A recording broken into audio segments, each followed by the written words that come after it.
Hello everyone, welcome to the lecture series on antennas and wave propagation. I am Sudhir Burangi. Today we will see characteristics of a wireless channel. We know wireless channel is susceptible to various parameters such as path loss, interference and blockage. These factors or parameters restrict the range of communication, data rate and reliability of wireless communication. So it is important to study characteristics of a wireless channel. So in this lecture we will study important characteristics of a wireless channel. First, path loss, second, fading, third, interference and fourth, Doppler shape. Path loss can be expressed as a ratio of power of transmitted signal to the power of same signal received by a receiver on a given path. The function and the path loss is a function of propagation distance. The path loss can be given by PL is equal to PT divided by PR, where PL is a path loss, PT is a transmitted signal power and PR is a received signal power. Estimation of a path loss is very important for designing and deploying wireless communication network. Further, path loss is dependent on a frequency and nature of a terrain where this communication is happening. The free space propagation model is a simplest path loss model in which there is a direct path communication between transmitter and receiver with no atmospheric attenuation or a multipath components. But this scenario doesn't occur always. The signal at a receiver may get received through a multiple path. So we need to consider two scenarios: signal coming to a receiver through a direct path and signal coming to a receiver through a multiple paths. So based on these two cases, we have two types of paths: direct path and multipath. So we will see path loss model for a direct path.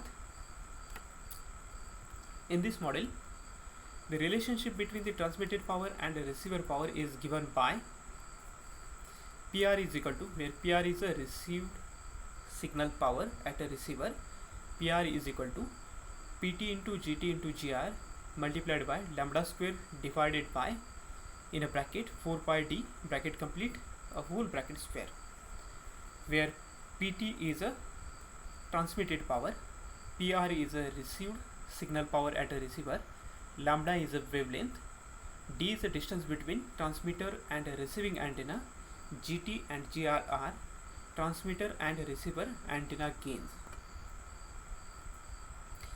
Path loss gives us measure of a signal attenuation, and it is usually measured in a decibel. Now this is a scenario for direct path or line of sight communication, but it doesn't always exist. So we need to consider a second case, multipath communication. And now we will see path loss model for a multipath communication. So the free space model described in earlier, there is only single path from transmitter to receiver, and now we have to consider a multipath communication. Let's consider signal arrives at a receiver through two different paths, a direct path and a reflected path.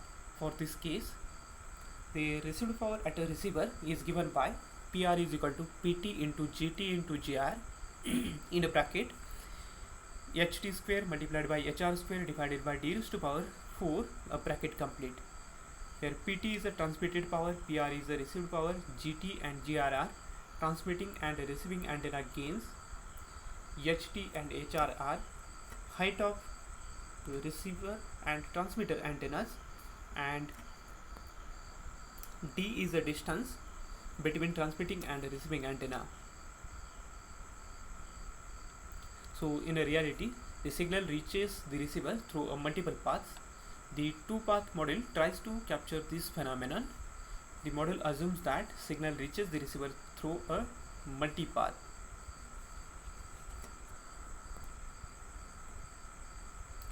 Second characteristics of a communication channel is fading, and fading refers to the fluctuation in a signal strength received at a receiver, and this fluctuation at a receiver occurs due to a multipath communication. So fading can be classified in two types: fast fading and slow fading. Fast fading is also known as a small scale fading.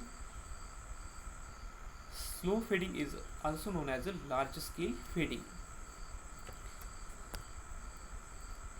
Fast fading refers to rapid fluctuations in amplitude, phase, and a multipath delays of a received signal due to the interference between multiple versions of a same transmitted signal arriving at a receiver at different times, and the time between reception of a first version of a signal and last echoed signal is called a delay spread.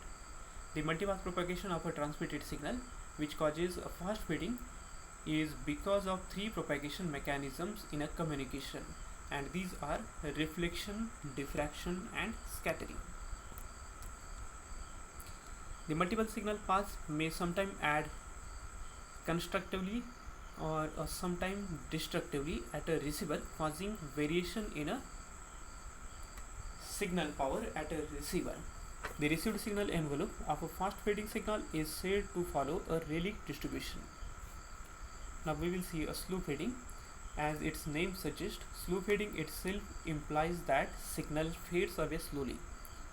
The features of a slow fading are as below. The duration of a fade may last for multiple seconds or minutes. The slow fading occurs when objects that partially absorbs the transmission between the transmitter and receiver. Slow fading occurs when a receiver is inside the building and radio wave has to pass through the walls up to the receiver, or when the receiver is temporarily shielded from a transmitter by building or by other large obstacles, and these obstructing objects cause random variations in a received signal power. Slow fading may cause received signal power to vary, though the distance between transmitter and receiver remains same. Slow fading is also referred as a shadow fading, since the object that causes a fade, may be a large building or other structure, hides out a receiver completely from a transmitter. Third characteristics of a communication channel is interference. Wireless transmission has to counter interference from wide variety of sources. The different forms of interference are adjacent channel interference, co-channel interference, and inter-symbol interference. Adjacent channel interference case, or in an adjacent and channel interference case, signal in a nearby frequency channel have components outside their allocated ranges, and these components may interfere with ongoing transmission in a adjacent frequency channel, and it can be avoided carefully by introducing guard bands between two neighboring frequency channels. In a co-channel interference, it occurs due to nearby system using same transmission frequency in a same region, and co-channel interference is also referred as a narrowband interference. Next is the inter-symbol interference, where distortion in a received signal is caused by temporal spreading and consequent overlapping of individual pulses in a signal. We can employ adaptive equalization to combat inter-symbol interference. Fourth characteristics is a Doppler shift.